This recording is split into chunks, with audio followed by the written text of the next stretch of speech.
only 4 weeks of that really cold weather. This is great. This is amazing. We're still early. Hey, we got a lot of folks in the studio today. We are going to have a big show today with a lot of guests. But starting off, we've got my weekend co-host, Tony Colombo's in the studio with me. We've always got Liz Koch, the executive producer. We've got Churchman, the news guy in here who is going to be playing our music. And we've got in who stopped in the studio for a second is Missouri Senate Republican candidate Austin Petersen. Hello, hello. He's going to stay with us for a little bit during the hour and discuss some of these hot topics. I don't know exactly what's going on in the news right now we could talk about. Hey, I just saw like a warrior for liberty in the hall, and I just followed him in. So that's the only reason I'm here.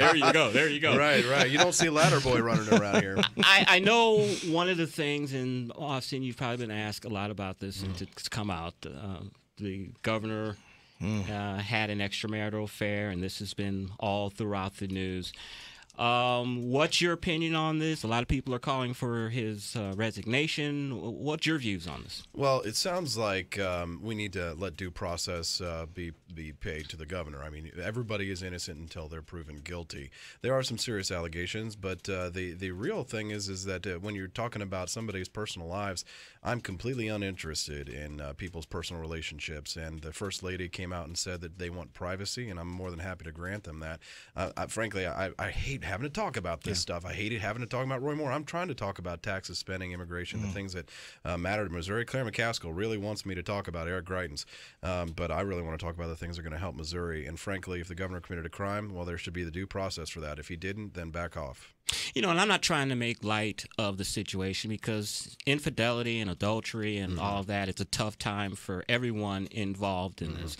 But are you guys in the studio, are you guys House of Cards fans? Oh, yeah. Are you caught up with it? Big time, yeah. Do you remember in the first season when Congressman Frank Underwood was starting to have the affair with Zoe, the reporter, and there was kind of that thing, they didn't know if they trusted each other, and there was kind of figure out how are we going to gain this trust between each other. And the way that they did that is Zoe told Frank to take a picture of her, nude, and then if anything ever comes out or whatever, here's your proof. And it's just one of those, and I know this is all alleged, but it's just one of those life-imitating the television fiction it sounds kind of like thing. it sounds like a movie. It sounds like a television show. Exactly. And to Austin's point, it's very distracting from issues that I wish that we could be talking about otherwise. But the fact is, it's the biggest story, and we have to do what we have to do here when people want to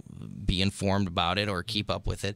I think that unless the accusations of blackmail can be proven, or more women come out, or there's more to the story that's not out there yet, I'm not sure how much longer this story will be around. Now, if there's more, then it could be around for a long time. We could be just getting started, but it also could be because the ultimate victim in all this, in my opinion, well, one, the governor's wife, she's an unwitting victim in this, I think, but the actual woman who is at the heart of this scandal she's the one, in my opinion, that's the most victimized of, and she didn't want this story even out there. She's not the one that's brought this out. She doesn't want to talk about it. She's not talking to anybody. So that could make it go away pretty quick. And that's the criticism that KMOV received about this story.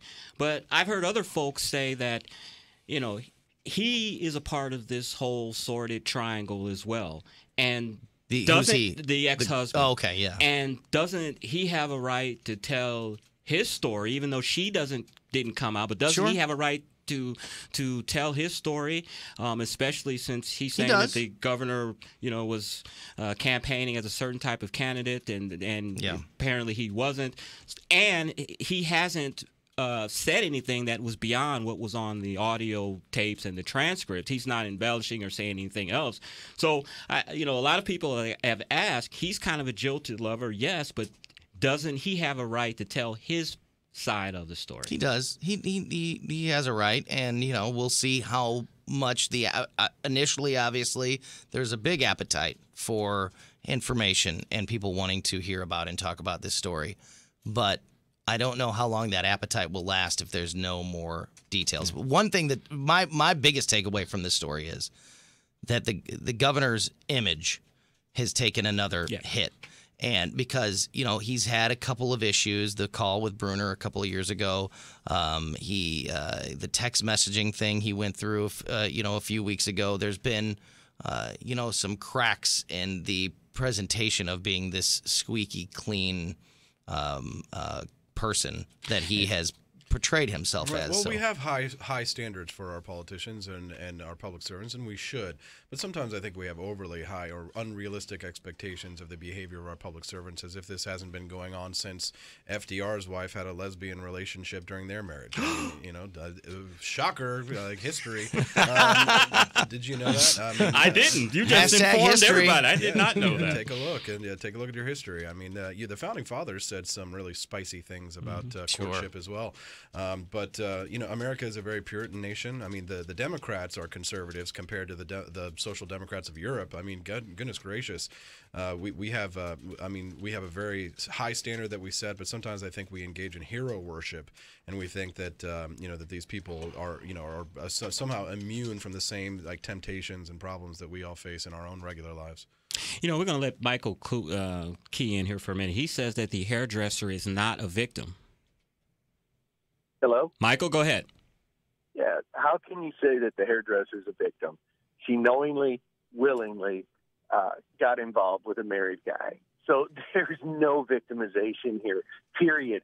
Whatever comes her way, comes her way. She's an adult that knew better, made a choice, live with it. What more can you say? She appears to be doing that. I'm not upset. I don't judge Greitens. I don't judge the man. If you want to have an open marriage, have one. It's the fact that he went on the campaign trail squeaky clean and did all of those things. That's what people are the most upset about. But the hairdresser is not a victim. His wife is playing the good wife of a politician. I wish she'd grow up and get the hell out of there and have her own life. But that's all I got to say. Michael, thank you for your call. Before we have to take a break here in a few minutes, let me give out the socials and the phone number so that you can call in like Michael did. Numbers are 314-969-9797 or 866-455-9797. You can reach us at Twitter at MarkCox971. You can also use that hashtag at MCS971. That way, anything you tweet, we can see it on the big board in the studio, and we can address it directly. And as I said, our number is 314-969-9797 or 866-455-9797. Also, we want to watch the Mark Cox Show live on the Granite Transformation Studio Cam at 971talk.com/Cox. You can log on to our website or use your mobile device to join the daily live stream and watch the show. It's the Granite Transformation Studio Cam at 971talk.com/Cox. You can always get the full podcast at 971talk.com/Cox. I wanted to quick shameless self-promotion here. It. We're taking advantage of the fact that Austin Petersen is in the area right now, and he's going to join us tomorrow on our show, Chris, the Weekend Report, which is every Saturday at 4 o'clock. So I'm absolutely looking forward to that discussion tomorrow at 4, and would like everybody to tune in and listen. But what's really important is we just did a really great breakdown of the Star Wars. Yes, Jedi. yes. And, yes. So you should look for that. We have a new website. video player on the Weekend Report page, 971talk.com/Weekend Report, and we did what I think is the best Last Jedi review so far. So you're going to have to go out and check that out, too. A man that has his Awesome priorities stuff. together. I Yes. love it.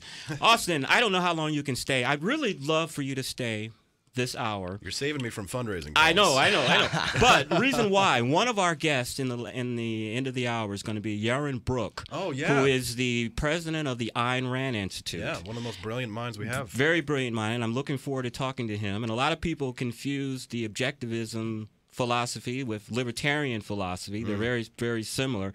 So with you being a former libertarian or now libertarian. I still believe in liberty. Okay. I would love to have you in the studio and ask Mr. Brooke a few questions. Okay, well, as what well. I'd have to say is that if there's any supporters who are listening, will you please go to austinpetersen.com and make a donation, because otherwise I'd be poor.